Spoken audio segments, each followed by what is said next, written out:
राजधानी से सटे धामी क्षेत्र में दीपावली से अगले दिन सोमवार यानी आज पत्थरों की जमकर बरसात हुई। युवाओं ने एक दूसरे पर जमकर पत्थर बरसाए। मौका था क्षेत्र के ऐतिहासिक पत्थर मेले का।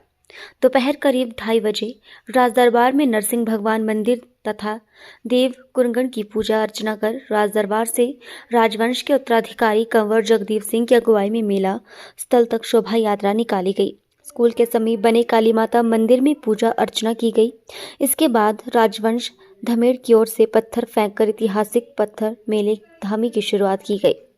धमेड़ और जमोगी दो समुदाय के मध्य खेले जाने वाले इस खेल में करीब 25 मिनट तक दोनों तरफ से पत्थरों की बौछार शुरू हुई। पहाड़ी व सड़क पर खड़ी दोनों टोलियों ने जमकर एक दूसरे पर पत्थर बरसाए। धमेड़ को ओर से पत्थर से बरसाए जाने वाले जमोगी के युवकों पर पत्थर लगने के बाद आयोजकों ने खेल बंद करने का इशारा किया।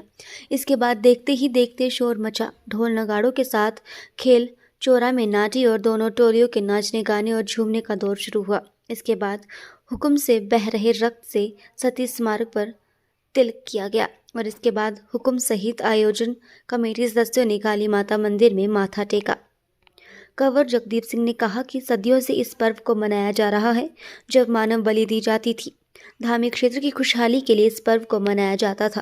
उन्होंने कहा कि जब धामी क्षेत्र के राजा का देहांत हुआ था, उस समय रानी ने सती हुई थी, तो ये मान्यता रखी गई थी कि यहाँ दूर से पत्थर बरसाए जाएंगे और जो उस पत्थरबाजी में घायल युवक का रक्त निकलेगा, उस रक्त को भद्रकाली को चढ़ाया जाएगा। मान्यता है कि धामी रियासत में मां भीमा काली के मंदिर में हर वर्ष इसी दिन परंपरा के अनुसार मानव बलि दी जाती थी। यहाँ पर राज करने वाले राणा परिवार की रानी इस बलि प्रथा को रोकना चाहती थी। इसके लिए रानी यहाँ के चौराहे में सती हो गई और नई परंपरा शुरू की गई। स्थान का खेल का चौरा रखा गया और यहाँ पर ही पत्थर का मेला मनाया जाता है। धामी रियासत के राज परिवार की अगुवाई में सदियों से ये परंपरा निभाई जा रही है। जितने भी धामी की प्रजा है, ये इसकी खुशहाली के लिए, इसके और कोई प्रकोप ना आए यहाँ पे और जनता खुशहाल रहे, इसलिए मनाया जाता था।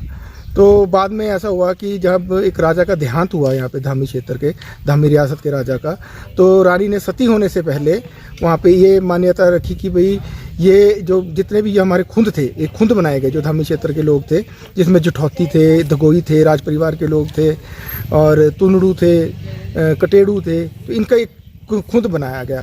तो इसमें ब्राह्मण नहीं लिए गए क्योंकि ब्राह्मण पूजनीय माने जाते थे, तो ब्राह्मण को नहीं इसमें इंक्लूड किया। बाकी लोग आपस में एक प्रथा बनाई गई कि एक दूसरे को काफ़ी दूरी से पत्थर मारेंगे।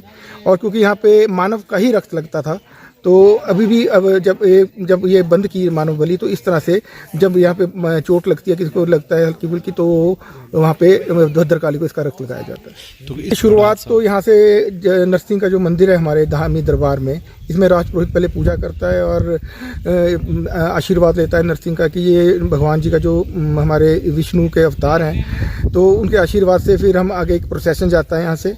और प्रोसेशन जाके वहाँ पे जो मैंने आपको बताया, ये फिर खुद आपस में एक दूसरे के साथ ये पत्थर का खेल खेलते हैं और खेल की भावना से खेलते हैं। तो उसके बाद वहाँ पे जब ये परंपरा पूर्ण होती है, उसके बाद मेले में सब लोग अपने अपने मेले में चले जाते हैं। तो धामी से राज परिवार के लोग को पहला पत्थर मारने का जो मान्यता है, राज परिवार के लोग ही करते हैं। क्या बाहरी लोग भी इसमें कोई हिस्सा लेते हैं? नहीं, इसमें हमने क्लियर बताया हुआ कि जो हमारा जो खुंद है, हमारे जो मैंने आपको खुंद बताया, कटेड़ू, तुनड़ू, दगोई, जुठौती और ये राज परिवार के लोग, सिर्फ यही लोग पार्टिसिपेट कर सकते हैं।